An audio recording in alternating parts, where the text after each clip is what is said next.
Piss off, you mongrels! It's Mario. It's me, Mario. Inshallah, it is me, Mario. This is the music from Mouse Fan Club. Did you ever see Mouse Fan Club? Classic internet. Those two things are forever connected in my mind. Mouse Fan Club. So, I guess I'll point out Luigi's falling animation. It kind of looks like he's got a third leg almost. And now I want you to picture 90s era Will Smith in the corner of the screen doing like a whispering motion to the audience. And I know a thing or two about having a third leg. And then the studio audience all claps and cheers. Is any of this making any sense? So yeah, it's Mario. I don't think I need to tell you that incredibly tired trivia about Doki Doki Panic. That's been said many a time. I ain't Did You Know Gaming.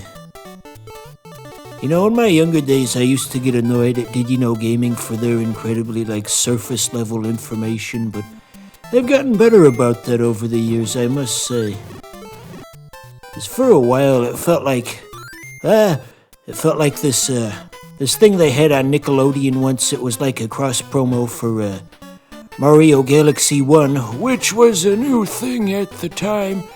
And it said, "Hey there, cool Nickelodeon gamers, here's a tip on how to play Mario Galaxy. Shake the Wii remote to jump a little higher. Thank you for watching." It's like, really? That's like the first thing they teach you in the game. That's the best trivia we can come up with. Anyway, the point of what I'm getting at here is Did You Know Gaming felt a lot like that. For a time. It was painfully normie. What's that meme? Fucking normies. Okay, timing on this part's a little tricky. Okay, not ideal, but we can work with that. Shit. Hold on, I can do this. See, watch this. Hold on. Look what I can do! Yeah, see? See?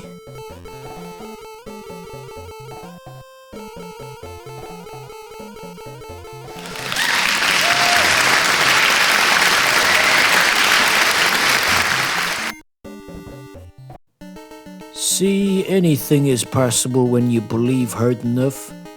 Anything. I've seen enough edutainment cartoons from the 80s to internalize that lesson. The timing of these jumps is going to be a little weird because each character has a different jump height. But yeah, all those pseudo-educational cartoons from the 80s like Captain Planet, that was the big message. Just believe in yourself.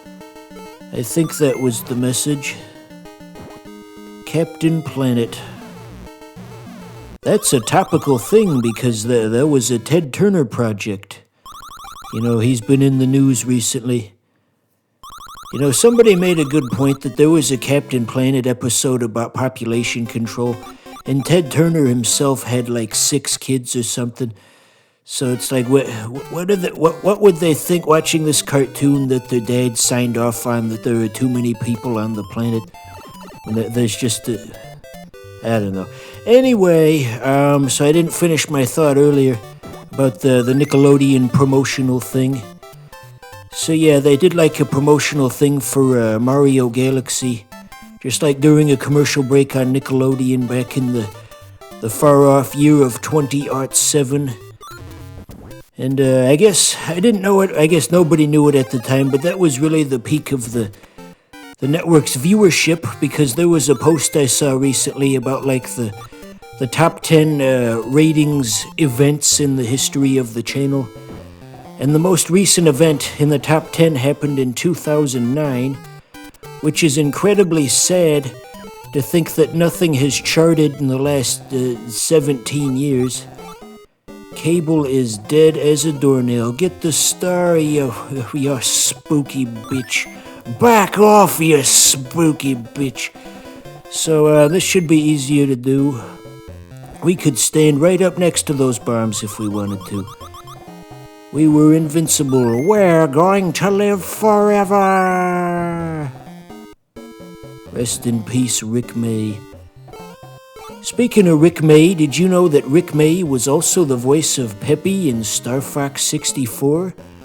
And they're remaking Star Fox 64 yet again.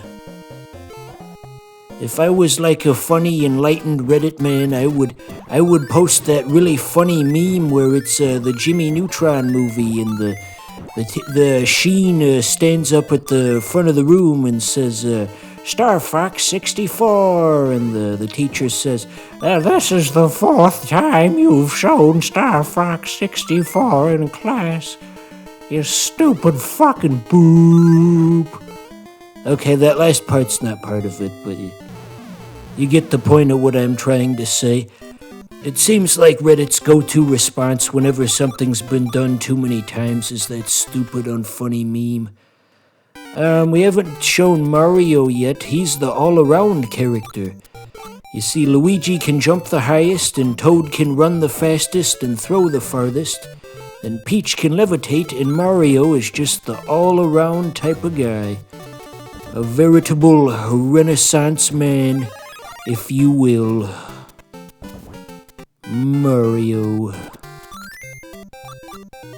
You know, when I was a kid on YouTube in like 2005, I wanted to find Mario stuff because I was just a dumbass kid looking up kid stuff. I'm gonna look up Mario and Star Wars and the Simpsons. Anyway, so I tried looking up Mario, but back then there was a rapper named Mario. And to my surprise, that came up first on YouTube before anything Nintendo related did. I guess it was probably mainly adults using YouTube in 2005 because it was a new thing, before it just got taken over by a bunch of stupid kids. I can't imagine trying to search up Mario now and getting like a rapper instead of the Nintendo character. It's just like YouTube's search engine in general, you can tell most of it's just like oh yeah, there's the secret warp by the way, but we're not gonna do that. We're gonna take the scenic route. Anyway, YouTube is very much a platform that's been taken over by kids. Like, if you ever just like leave it blank in the search bar and let the search results show you what other people are looking up, the first results are always like the wheels on the bus go round and round. That's like YouTube's like third most searched thing that day. It's like you were sharing this website with very small people. What does he mean, like little people? Anyway, so what we're trying to do here is we have to get the key from the top of this, and then the scary mask is gonna chase us back down, and we have to outrun him. And then we put the key in the door.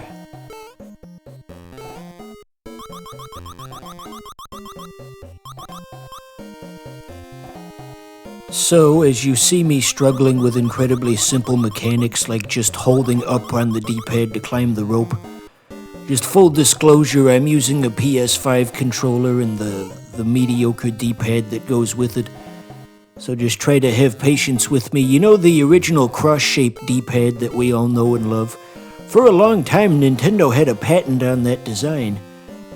That's why PlayStation and Xbox have such shitty alternatives. Why Xbox has that solar panel version. That one that gave Corey from Oni Plays just a complete aneurysm. So, yeah, if we just keep going with the key, just gotta avoid the scary man. I don't know where he went. But yeah, that's the fun of the game. It's get there fast before the scary man gets you. That is a concept that has been done in many other games, like Resident Evil 3 Nemesis, for example. And probably others, I don't know. I don't know anything about video games. I've never played a video game before, actually. So that eagle you climb in, that's going to be an enemy that we have to fight later. Much later. In the Game Boy Advance remake of this game, they added a few audio cues here and there. And in this part in particular, they gave some voice lines to Mouser. He says, "Here, have some bombs." It's like, I guess Nintendo was excited that they could finally do voice lines. Like 6 years after the competition started doing that. And so they had to just cram it in wherever they could. But yes, Nintendo was very proud of the fact that they could finally make their characters talk. I read somewhere that Shigeru Miyamoto wanted to personally voice every character in the game.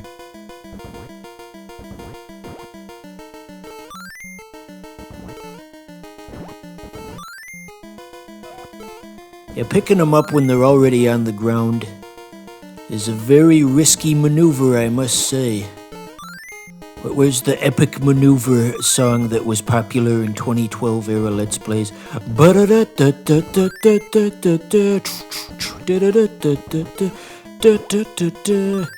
Yeah, the Continue Show really popularized that one back in the day. Believe it or not, the Continue Show's still going. I mean, hey, if you love what you do, I mean, why stop? Who the hell am I to judge? I get like 3 views per video.